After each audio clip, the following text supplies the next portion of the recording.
Neil from Essex here to talk to you about buckets today.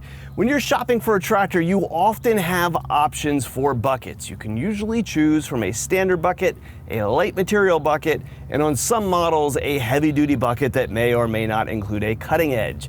We're going to talk about these buckets today and point out some of the things about them that you might assume that are not correct.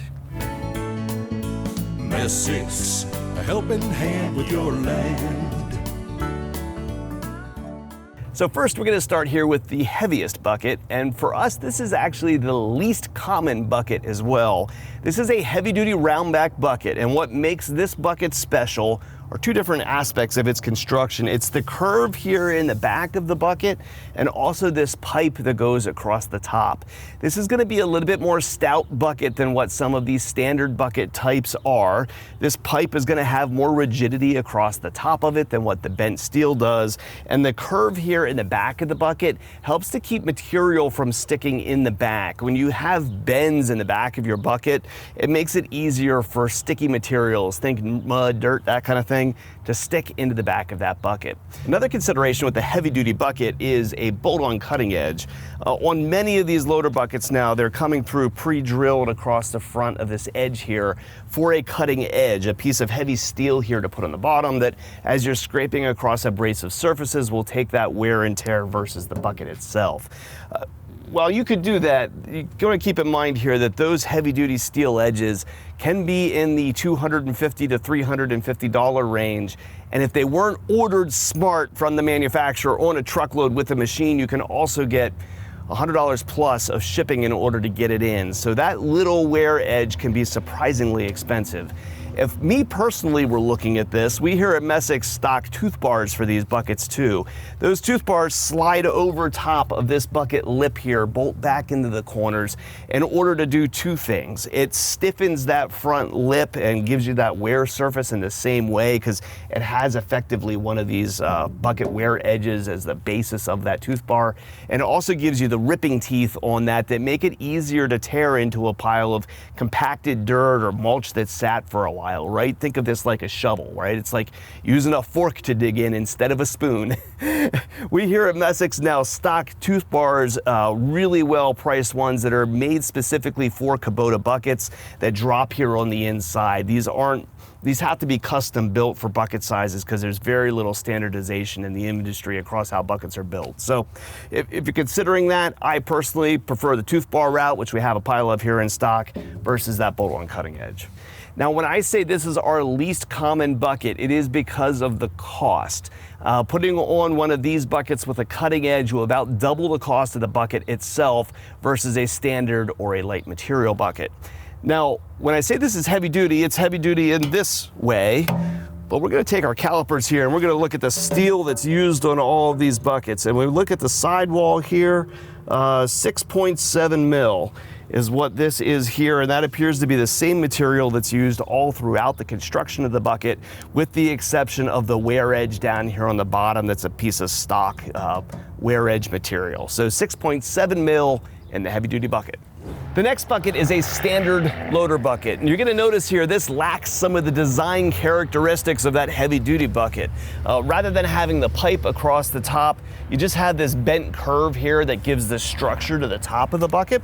You still have a wear edge down here on the bottom, but you don't have the holes drilled through it for the replaceable cutting edge, and the material itself isn't quite as thick. But when we look here at the sidewalls, the material that's used in the bucket itself, it's 6.7 mil. The construction of these buckets, even though they're not called heavy duty, is still quite robust, actually. You'll lack the pipe, you lack the curve back in it, but in a fabricated bucket, this is pretty run-of-the-mill. This, though, is also not the bucket that I tend to recommend and the most popular option. And our final bucket is the purpose of this video. This is the light material bucket. It's the bucket that we sell the most of here at Essex. And when you look at the construction of this, you're going to notice that it is basically the same design attributes as what the standard buckets are. If we check the sidewalls here with our calipers, we find that same 6.7 mil material. If we look here, we have the same bent steel at the front, the same cutting edges on the bottom. But this is a light material bucket because it is capable of handling more volume. You're gonna notice the bottom of the bucket, the floor of it is deeper, and so you can get more stuff in it when you go to scoop something up. So the purpose of this video today is this annoying sticker they put on the back of these buckets. It sits here and says, light material use, durability for most loading and moving jobs. This to me, when too many people see this, they infer that this is somehow a light duty bucket, and this sticker does make it read this way. I think what they're really trying to get across here with the nomenclature of these buckets is to give some warning to the fact that the light material bucket is a higher capacity bucket. If you were to load the standard bucket up with stone, you'd be able to get it up and load a dump truck with it.